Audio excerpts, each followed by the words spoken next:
Students, in this session we are going to explain about metal clusters as it is the very most important one in your syllabus.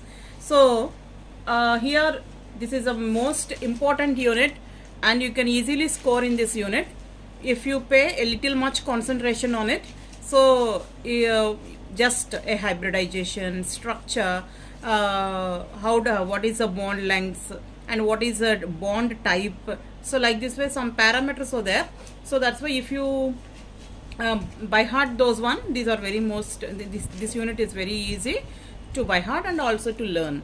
Okay, so that's why let's move into our topic, metal clusters. So here first of all you have to know what is meant by a metal cluster. So here if a compound contain more than one metal per molecule and if there exists a bond between two metal centers, then that compound is known as metal cluster. Okay, if a compound contain more than one metal per molecule, right? So here biclusters, triclusters, hexaclusters, like this way. So that means they are consisting of more number of metal molecules, right? And if there exists a bond between two metal atoms, then that compound is known as metal cluster, right? So here we classify, main classification is in between low valency metal cluster, low valency metal cluster, and next one is high valency metal cluster. Main classification is this. So here low valency metal cluster. So here metal, this is also known as a metal carbonyl cluster. This is also known as metal carbonyl cluster. So here it is metal halide cluster. So that is the difference in between them. So here in case of low valency metal cluster, the ligand is carbonyl group, whereas in high valency metal cluster the ligand is halide group. So that is the difference in between low valency and also the high valency. So we know that the nature of the charge of the carbonyl group is neutral. So that's why in case of low valency metal cluster neutral ligand involves, whereas in case of high valency it is negative charge ligands involves, right? So like this way a main classification of metal clusters are there. And furthermore, depending upon the metal clusters, so first one is formal oxidation state.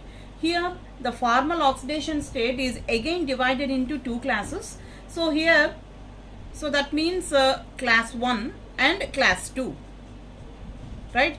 So here the formal oxidation, based on it, if lower oxidation state, so the cluster, the metal atom is having lower oxidation state and the oxidation state is -1 to +1 and the ligand is carbonyls.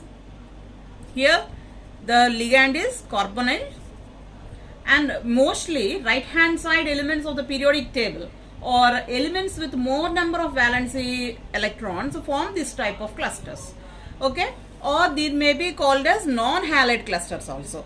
Okay, so formal oxidation state or of two types, that means lower oxidation state and also the higher oxidation state, as we said before, right? Okay, so in this case carbonyl is a ligand, whereas in this case halide is a ligand. So what iron, cobalt, nickel, ruthenium, rhodium, palladium, osmium, iridium. So this type of metals forms class 1 type of metal clusters, whereas, so that means if the oxidation state is higher, so that means a +2 or the +3 oxidation state is exhibited by the metal atom. So then second class of metal clusters are formed. So that is niobium, thallium, tungsten, molybdenum and rhenium. So these metals forms this type of metal clusters, right? So that means lower oxidation state metals and metal clusters and higher oxidation state metal clusters. And if it is -1 and +1 or +2 and +3. So like this way we classify the cluster type depending upon the oxidation state, right? And then move for suitable electronic configuration. So here, in case of suitable electronic configuration, we decide the bond present in between the metal atoms. So it may be single, double, triple or quadrupole.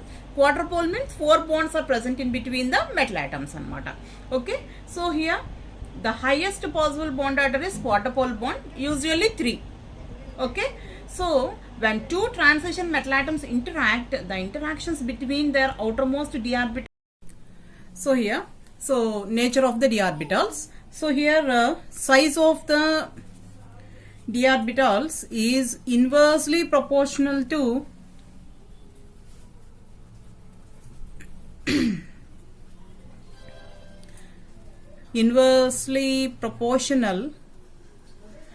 effective nuclear charge. Effective nuclear charge, right? So as the effective overlapping of d orbitals takes place, stability of the metal cluster increases. Okay, so but excessive overlapping decreases the stability. Okay, so two factors: if the effective overlapping of d orbitals takes place, stability of the metal cluster increases, but excessive overlapping decreases the stability also. Okay, so due to this high charge, very high charge is not favorable for metal cluster formation. So that's why elements of first transition series do not form metal.